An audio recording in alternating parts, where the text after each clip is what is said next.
just a brief reply. Our colleague tells you that there is now not a lease between the state and... Can you just repeat that, please?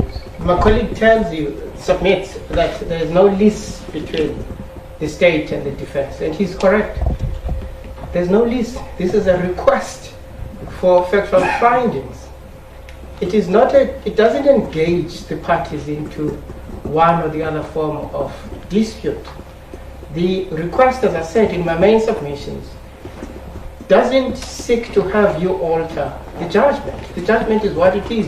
We remain with the outcome that my lady made the finding, acquitted the accused, and we live with that. There is no lease between the state and the defense. The request is directed to the court to provide factual findings, and that's it.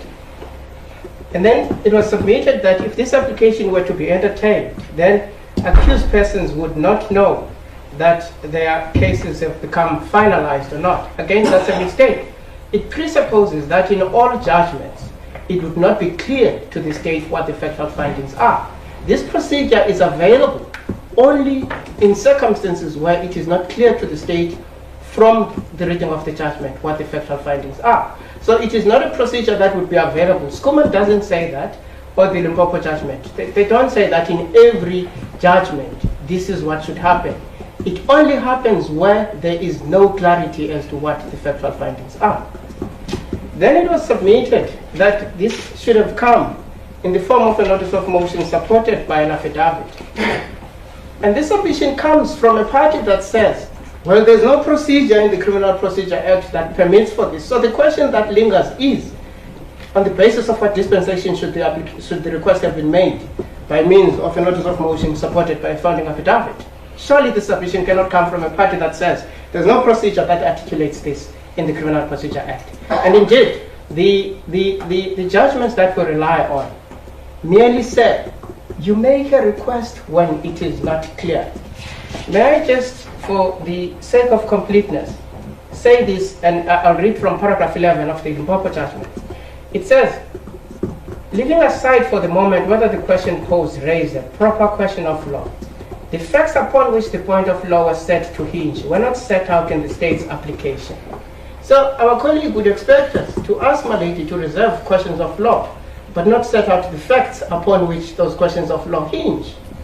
Because he says we should have first made the request for the reservation of questions of law. No, it doesn't say that. Well, I may be mistaken. That's what I understood him to be saying. But might then read further. The judgment says, what the state did was to summarize the evidence that was led without setting out the trial court's factual findings. It must be pointed out that the trial court's judgment in the discharge application is not a model of clarity.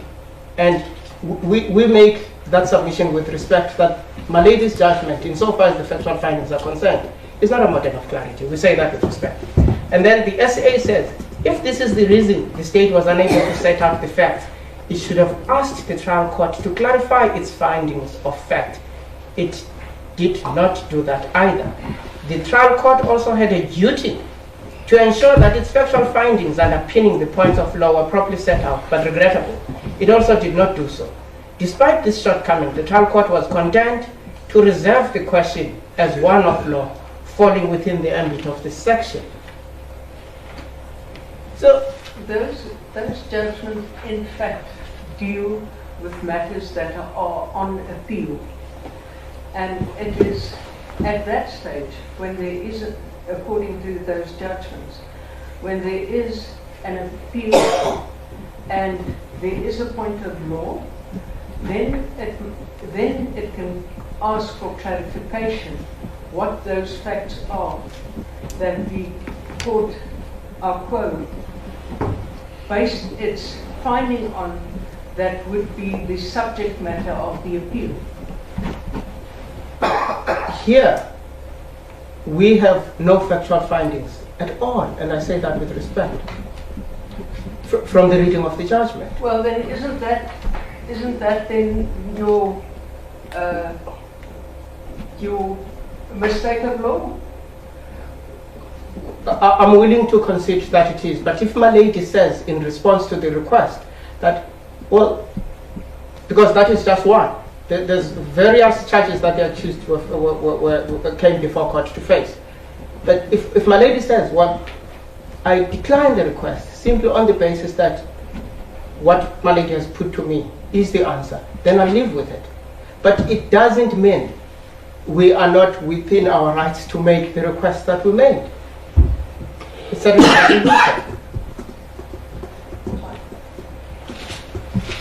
Then